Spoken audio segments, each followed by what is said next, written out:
আসসালামু আলাইকুম ওয়া রাহমাতুল্লাহি ওয়া বারাকাতুহু। সম্মানীয় দর্শক ভাই বন্ধুরা, আপনারা কেমন আছেন? আশা করং মহান রাব্বুল আলামিনের অশেষ মেহেরবানিতে আপনারা সকলে ভালো আছেন।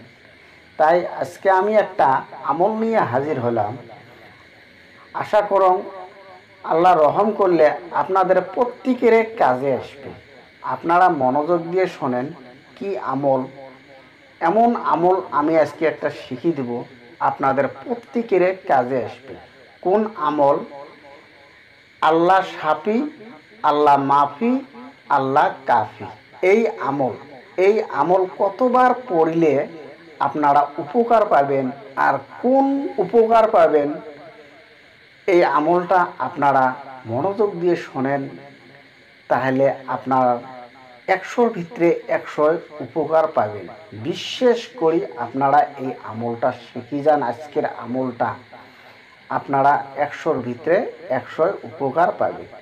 দেখেন ভাই, কত সময় আমরা বিপদের মধ্যে পড়ে যাই, হরেন হয়ে যাই। এমন সম্মুখত এমন বিপদ আসে, আমরা অস্থির হয়ে যাই যে কিভাবে আমরা রক্ষা পাবো, এই বিপদ থাকি আমরা কিভাবে রক্ষা পাবো। তখন আপনারা এই আমলটা করেন। কোনো কঠিন বেমারের মধ্যে পড়িয়াছেন, কোনো মতে ভাল হইতেছে না, অস্থির হয়ে আছেন, আপনারা কোনো ডাক্তার কবরেজ সব জায়গার মধ্যে চলে গেছেন, কিন্তু কোনো ডাক্তার কবরেজে ভাল করতে পারছে না। তখন আপনারা এই আমলটা করেন, মহান রাব্বুল আলামিন আপনাদেরকে শেফা দান করবে এই আমলের জোরে। তাই আপনারা মনোযোগ দিয়ে শোনেন কিভাবে এই আমলটা করবেন। এই আমলটা করার আগে আপনারা যদি কোনো মানুষ বেমারের মধ্যে পড়িয়াছেন, কোনো ভাই যদি বেমারের মধ্যে পড়িয়াছেন, তখন আপনারা পড়বেন, আপনারা আস্তাগফার 7 বার পড়ে নেবেন।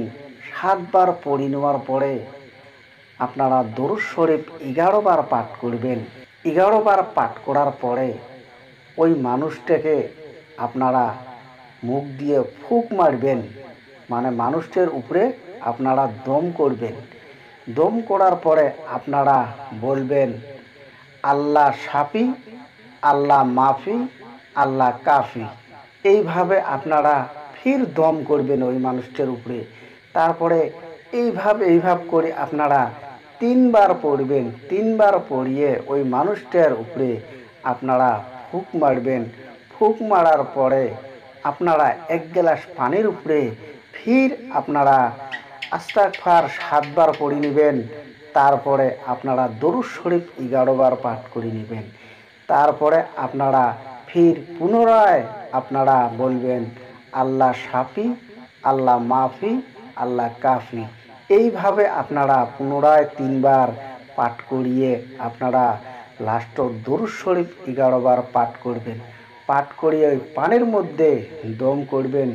দম করে ওই পানিতে আপনারা যার নাকি বেমার হয়েছে, যাই নাকি কঠিন বেমারের মধ্যে পড়িয়াছে, যাই নাকি কঠিন বিপদের মধ্যে পড়িয়াছে, সে ভাই যাতে, সে বোনেরা যাতে ওই পানি প্রত্যেক দিনে 1 বার হলেও খায়। মহান রাব্বুল আলামিন এই দোয়ার ওসিলে করিয়ে আপনাদের রোগ, আপনাদের কঠিন বিপদ থাকি মহান রাব্বুল আলামিন আপনাকে রেহাই করবে, আপনাকে সুস্থ দান দিবে। তাই আপনারা এই আমলটা করে যান, আল্লাহ রহম করলে আপনারা সুস্থ দান পাবেন। তাই আজকের আলোচনা এইখানেতে শেষ দিলাম। খোদা হাফেজ।